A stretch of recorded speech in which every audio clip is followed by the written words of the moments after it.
Hello you and welcome to the Season 1 finale bonus episode of What Would Denise Do? Dom's currently passed out outside a chicken shop after celebrating a little too hard. In this episode we're diving into near-death experiences that according to Dom are surprisingly funny.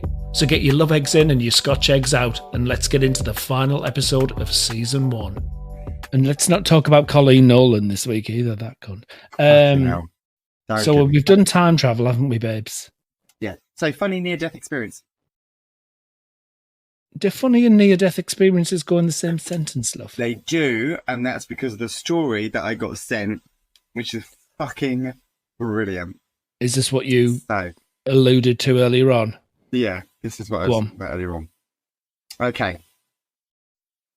So, as most people know, I put the topics up on Instagram. They're there. You do. And I have this wonderful person who follows us. What's her name? I don't know. In the words of Scylla, what's your name and where do you come from? Yeah, sorry, go on. Number 2. I don't know whether I'm going to say their name. Fair dues, understood. Until we can talk about it after I've read the story. Okay? Right. So, it's in 9 parts. Christ. 10 parts. Well, I'll get comfy. So, part 1. Not near death, but felt pretty like it. My parents took us to an all-inclusive resort for the first time. As a 12-year-old kid, as a normal human being, you already know I took advantage, right?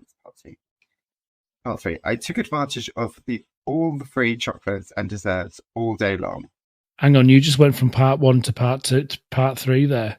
So every time I take a break, it's a different part. Okay, because there's only so many characters you're allowed to put on Instagram. Sorry, I'll be quiet. So, part 4. Fast forward. Oh no, wait, hang on. I'm going to go back to part 3. Part 3. I took advantage of all the free chocolates and desserts all day long, all trip long. Fast forward 3 days later, I experienced my very first constipation. My parents were napping, eating, drinking by the pool, living life, while I, in brackets, my ass, was gasping for air. I genuinely thought I was going to have an Elvis Presley day. Oh, no. After what I felt was a very long time, I did not die, but I did pass out from pushing too hard. Bloody hell. I woke up and body decided to poop just fine right after. I was only 8. Since then, I had decided to never force constipation and learned that she is a stubborn bitch to not fuck with. Oh, Christ. Could have hurt herself there, couldn't she? Passing out from pushing too hard. Oh, love. One word, Senecot. Oh, God. Oh, for syrup of figs or some shit. Yes, my Literally, Lord. just get some fibre in. Fibre in. I won't say, but I've just spotted that on the gram, and thank you for the story, lovely lady. She looks very pretty, stunning, right? She is actually stunning. She looks gorgeous, like really pretty. Yes. Then we've had Vanessa. She is Vanessa. We love Vanessa. Don't we? We do. Was it a steady stable or something like that, or steady staple of the show? Staple, that's what I meant. She is. Yeah. She's put Tough Mudder plus cramp plus skip full of iced water. Have you ever drowning? Have you done Tough Mudder? No, but I really want to. We should do one. But Vanessa Love. Yes, we should. It's good fun because you get a beer at the end. Vanessa Love, I know where you're coming from because I've done one. The ice bath. Yeah, they're a bit weird. It was at the beginning. So the first thing you did, well, the one I did anyway, you climbed up a ladder. I'm sure Vanessa knows all about this. Climbed up a ladder or whatever, went down a slide into a skip. I mean, normally if I'm in a skip, it's a Friday night and I've had too many. Do you know what I mean? You're not alone. And you're not alone. Kareem's there with me with his cowboy hat on. And a couple of bin bags. Yeah. So, you went down the slide into a skip full of iced water, which was the colour of chocolate milkshake by the time I went in there. Then you had to go under a couple of tyres and a tube. So you went under, obviously, into the ice water. You went under it anyway when you slid down, slide, and then out. And then that was the first frigging thing you went over. And then the electric shocks at the end. Fucking hell. Christ. That's not okay. But... It's loads of little dangly wires, like loads of little like tentacle things. So you don't get too bad.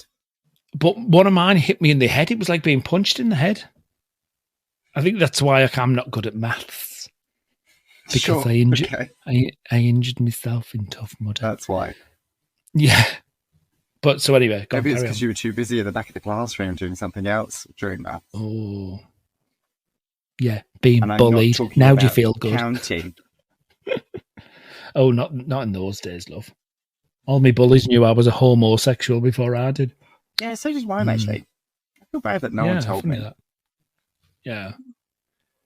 I mean, these days, all I had to do, if I could time travel and go back in the day and then watch What Would Denise Do, I'd be like, she's a puff. And by she, I mean me. I love that word, puff. That's what I used to get called, and I hated it. But we've had this conversation before about, like even the word queer back in the day was derogatory or whatever. And we've claimed ownership of those terms. So yeah, puff. That's what I used to get. So it makes me laugh these days because I'm mad. Look at the Powerpuff Girls. Makes me think of cheesy puffs in a bag. Oh, cheesy. Ooh. Which reminds me, I made my own salsa the other day. Side note, it was I did, love. I'm coming over. It was lush. Tangent. Oh no! Shocker. I know. I feel like I might put the EastEnders music in for the tangent. Oh, scared me guinea pigs. Sorry, boys. Coriander. No. No, I know. No. Just no. My friend Kate, absolutely. Her and I, kindred spirits on coriander. No. No. Some people fucking love it. I know. We'll stay away from them. Well, so I was making salsa, and of course, one of the ingredients is coriander. I was like, well, that's not happening. So I put basil instead. Oh. Nice. Fucking lush. Well played. So, yeah. Anyway, back to the topics, love. I'm shit-faced now. I've drank too much. I actually really need a wee. Well, you go and have a wee, love. Dominic's gone for a piss, everyone. So he'll be back shortly. Hello, Alan Mimey. Hello, Katrina. And anyone else who's listening. I'm just texting Katrina. I've just put just done a massive shout out to Alan Mimey on the finale of season 1. It'll be out a week on Saturday. And then I took a selfie and put, recording as we speak, but Dom's gone for a piss. Fair enough. So, my near-death experience.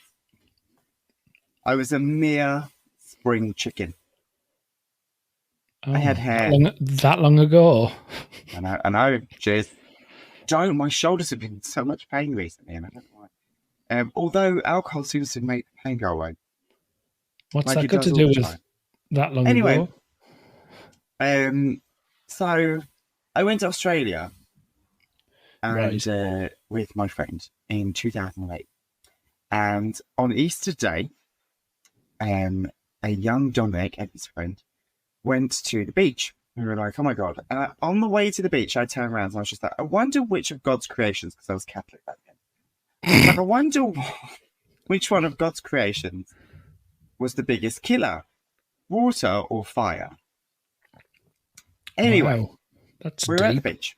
I know. Well, it was Easter Sunday. So she was also another fellow Catholic. We were both terrible, terrible Catholics. Was Jesus there? I saw him. Did he have a job? So we went for a swim.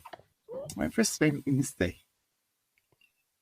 What's wrong? What did you say? Sorry, I was trying to hold in a laugh because I was thinking about when we were talking about Jesus' jobs the other week. It was like, Jesus carpenter. lived in the modern day. What would his job be? That's why I was asking if he had a job. Carry on, love. I'm doing my usual. Near-death experience. This is my therapy session right now. Right. I'm going to shut up. Yeah, so it's like, right, let's go for a swim. So me and my friend went for a swim. One of you should never go. If there's two of you traveling, one should go for a swim, then the other one goes for a swim. You should never go swimming together. Why? So we were swimming, and I was just like, Jesus, the shore's getting further and further away. It's getting really far away. And I was just like, fuck. And I was just like, oh my God. So well, if the sand was getting closer, I'd be worried. Like, no, but like, we were just like bobbing around.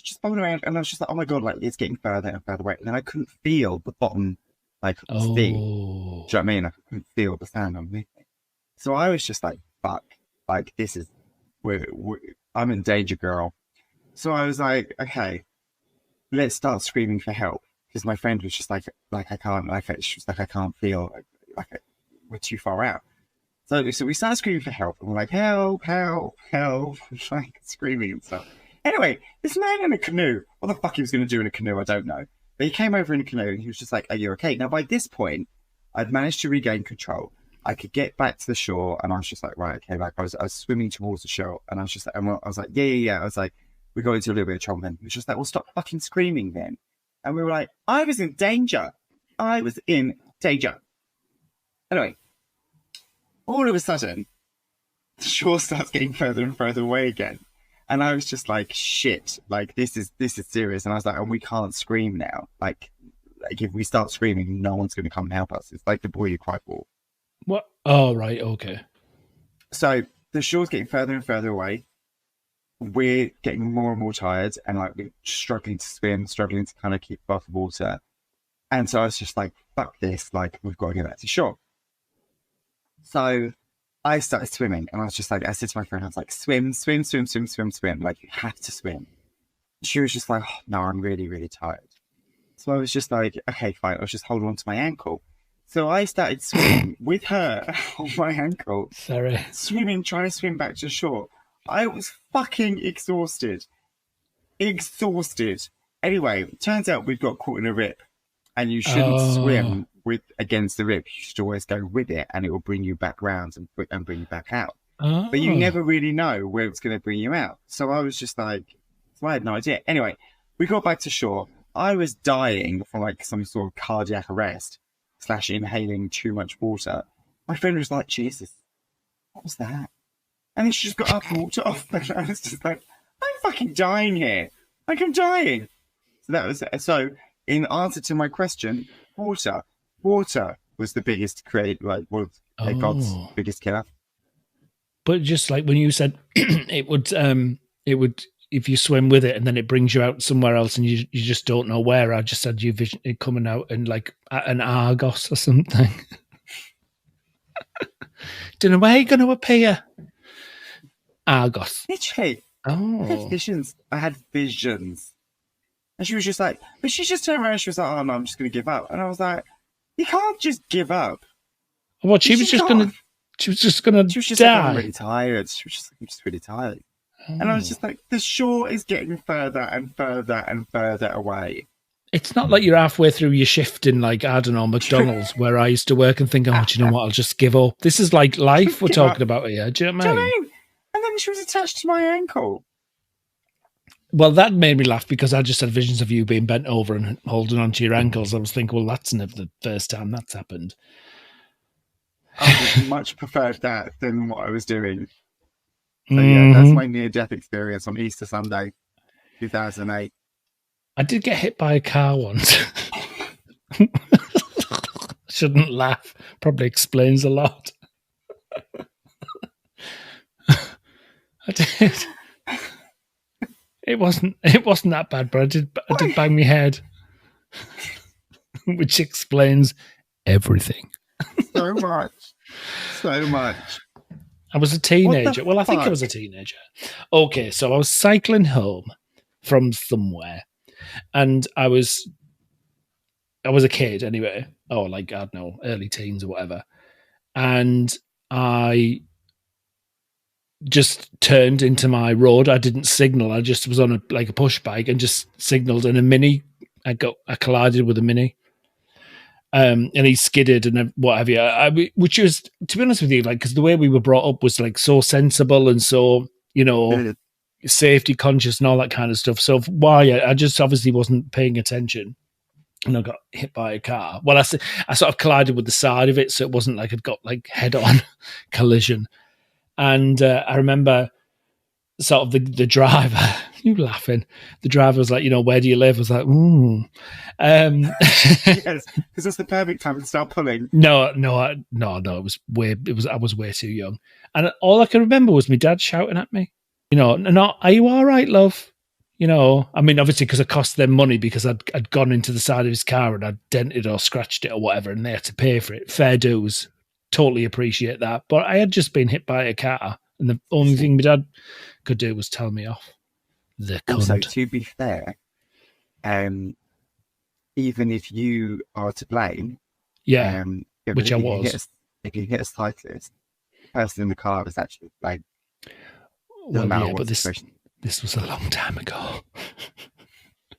It's probably changed since then, babes. But yeah. Anyway. So yeah, that was my near-death experience. But it wasn't funny. I didn't laugh. I don't know if I've had a funny one. No. I don't think that wasn't particularly funny. But well, I knew it wasn't, but it was near death. I think it's the man in the canoe for me. 1 out of 2 weren't bad. Yeah. Why was he pissed off? Because we were shouting. He was pissed. Which actually made me think he was actually Jesus. Just turned up out of nowhere in a canoe. I know, but so he was telling you off for shouting for help? Yeah. But because why? we were fine, and then we got back into trouble. Gotcha. Yeah, but you thought you weren't fine at the time, though. That's why you were shouting for help, surely. So the guy in the canoe was a bit of a cunt. Should we move on to the next topic? Creature comfort. What's a creature comfort anyway? So creature comfort is something that you turn to just kind of like for comfort or something like that. Like it could be like physical or like yes. Yeah. Should we ask Denise? What is Denise? And then I'll tell you what Nick's creature comfort is. Oh, has he answered? Hi, Nick. Yeah. Denise, love, what is your favourite? See, I can't speak, but I can type absolutely fine. Favourite creature comfort. Make your answer filthy. Sorry, I'm laughing at myself. What a cunt. Right, Denise. Here we go. Right, oh darling, my favourite creature comfort, ? It's got to be stinking, I was going to say there, that's not right. It's got to be sinking into a luxurious bubble bath with a glass top shelf gin, right, in one hand and a cheeky fat cigar in the other. Oh, Denise smokes cigars. Picture it, Sicily, 1975. No, she didn't say that. Picture it. Candles lit, a bit of Barry White crooning in the background, and me stark as letting the warm, wet water caress every inch of my body like a filthy little secret. Oh my God. Oh, she's not finished yet. And let's not forget my silk robe. It's like getting a hug from a very friendly cloud. Oh, Denise, love, what you want? If clouds were prone to suggestive whispers. Add in a slab of dark chocolate melting on my tongue and in absolute heaven. Throw in a book full of scandal and debauchery, and you've got the perfect dirty night in. Bollocks to Netflix. This is my idea. Oh God, here we go. This is my idea of binge watching. Cheers to creature comforts, darling. There you go. I love that. I also love the fact that throughout the whole of that, you were literally squeezing your tip. I know. I don't know why I was doing that. I just needed room. I needed to put my hands somewhere. So I thought, I'll feel my boobs. Comfort. Yeah, it's my creature comfort feeling the girls. Hashtag soapy tit wank. Wow. We went there. Which actually leads me quite nicely onto Nick's creature comfort. To which he soapy tit wanks. His rampant rabbit. Oh. Yeah. But aren't they designed for women? I mean, it doesn't really matter. Oh, can you get men's ones? Yeah. Because I'm thinking of the extra little bit, that we haven't got. The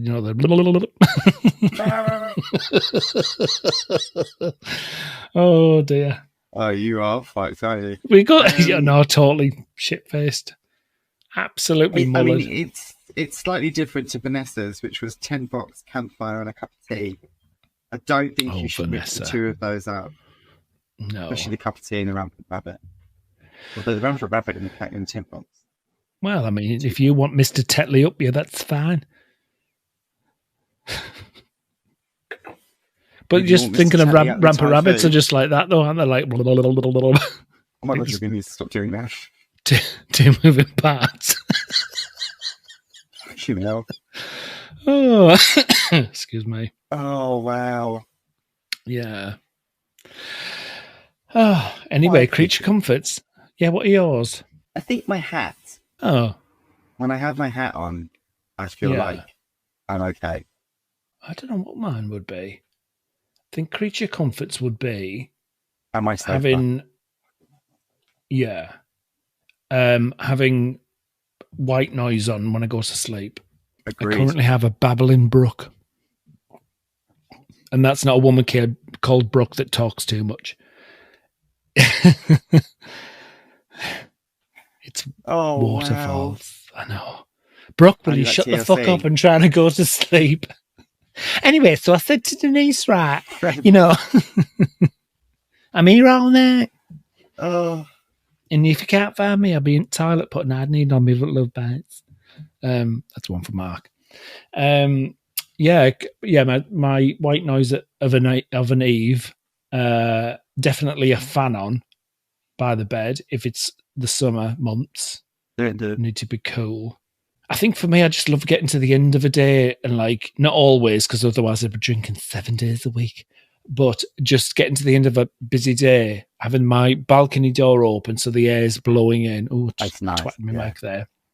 And then having a nice glass of something fizzy. I don't know what mine would be. I do love a shower. I love a shower at the end of the day. Like that kind of like that fresh bed sheet. Yeah. Shower, yes. do you know what I mean? Like fresh bed sheets. Yeah. That's definitely creature comfort. Like, it hits different. It just hits different. Or a corned beef and tomato ketchup sandwich. Not with the fresh sheets. Well, no. Otherwise, you'd be like, oh, I must have cut myself shaving. My rampant rabbit went a bit too rampant. Yeah. Oh, don't say that. Yeah. Yeah. Oh God. I feel like this season finale has been like just encapsulated everything of what would Denise do in like one episode. Well, guys, it's been an amazing journey, hasn't it? Season 1's been an amazing journey. Totes emosh. Totes emosh. Well, it hasn't been emotional, but we'll say that anyway. What about my near-death experience? Emosh. Oh, that was emosh. Cunt in the canoe. Well, that's a wrap for season 1 of What Would Denise Do? And what a journey it's been. From near-death experiences to sweaty knees, and of course, the quirkiest creature comforts and everything in between. We hope you've enjoyed every moment as much as we have. Remember, if you've got any outrageous stories, burning questions, or you just want to share a laugh, don't hesitate to reach out to us on Instagram at What Would Denise. Don't forget to leave us a review and let us know what you think. Thank you for being with us through this incredible first season. We couldn't have done it without your support and engagement. For now though, from Dom and me, David, stay fucking awesome and we'll see you in season 2. Later, Tater.